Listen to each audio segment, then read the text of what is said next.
Let's get it. Hop off a 16 passenger. This a G5, no, this not a Challenger. Big one. I keep some. Super Saiyan 4 Goku gotta be one of the coldest characters to ever grace our screens. And honest to God, I'm not even surprised. Goku was already 3 for 3 with these transformations, so I already knew the 4th one was gonna be some heat. Despite all of its flaws and inconsistencies, GT turned out one of the toughest looking designs I've ever seen in my life. The piss colored sweatpants, nigga think he Asmongold, the red Louis Vuitton fur, and his hair's all ruffled up like he just finished giving Chi-Chi some otherworldly strokes. But needless to say, Super Saiyan 4 Goku is that guy. Whenever this man was on screen, he was constantly out dripping the opponent. And I'm not even gonna lie, this man was talking crazy to all the niggas that was trying to fight him. Bro was talking about some, your punches tickle. Like, oh no, my dog is so tough. But then again, this is not our first entry from Dragon Ball Z, because Goku is already sauced out. But once you mix it in with someone like Vegeta,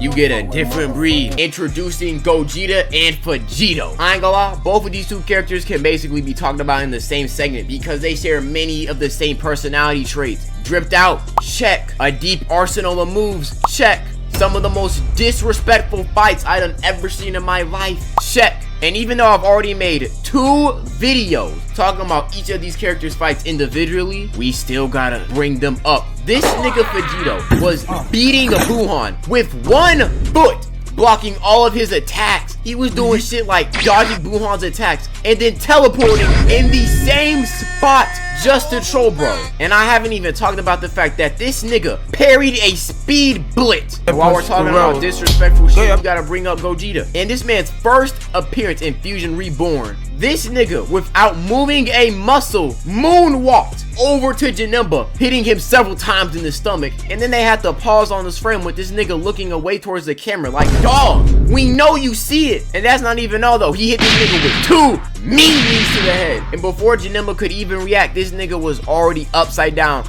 brought him in with that Bruce Lee back kick. And you know he had to hit the pose right quick. Gotta make sure the hoes see the fit. And then he charged up the Stardust Breaker and ate this punch from Janemba just to prove to him that he really ain't shit before bro disintegrated. And that's not even all. Because if we go to the Broly movie, this man was moving different. There is no reason why this man, while fighting Broly, is out here hitting the Millie Rock like, dog, what are you doing? That nigga really said, in New York, I Millie Rock, what? Hide it in my sock, what? Run out of my op, and I shoot that up, bitch. That's not even bringing up Super Saiyan 4 Gogeta. This man is not only one of the most disrespectful characters in the franchise, but in every video game he is in, he is for some reason the strongest character in that game. I got some examples. Dragon Ball Fighters, 1 shot. Dokkan Battle, 1 shot. Dragon Ball Legends, 1 shot. Like, dog, it is not fair. This nigga is really cracked in every iteration of the franchise. Like, I am done. And while we're talking about saucy characters, we gotta bring up my man red-haired Shanks off One Piece. This nigga always moving cold as hell. In the first couple episodes, he set the tone straight that he is not to be played with. Some random grunt tried up and pull on him, and then this nigga said, damn, you really ready to lose your life? Man, what are you talking about?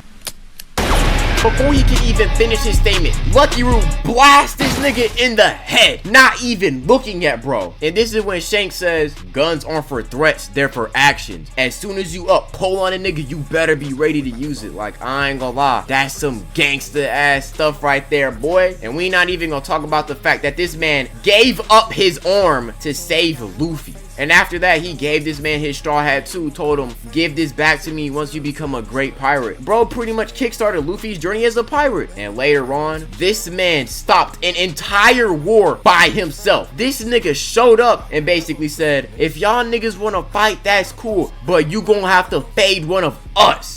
And after that, nobody wanted to smoke no more. And even Sengoku had to respect this nigga's sauce, so he ended the Marineford War. And before I forget, I gotta mention that this man Shanks is a aura farmer. At any given opportunity, this man will flex his hockey just to show that he is like that. And while we're on the topic of niggas who farm aura, we gotta talk about Kokan.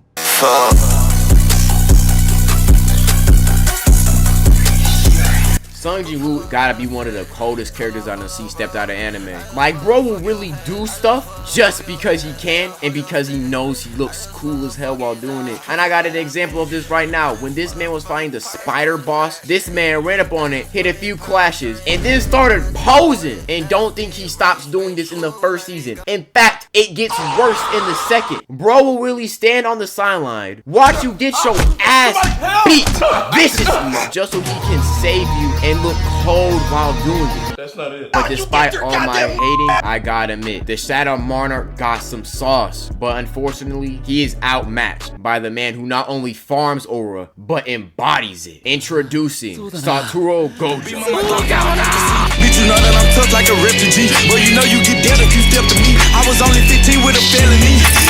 Gojo gotta be one of the cleanest niggas I done ever seen in my life. And yes, I know I am glazing, but in my defense, I cannot be glazing as much as the JJK narrator does. The narrator will go out of his way to hop on Gojo's knee, talking about he was the fastest sorcerer ever alive.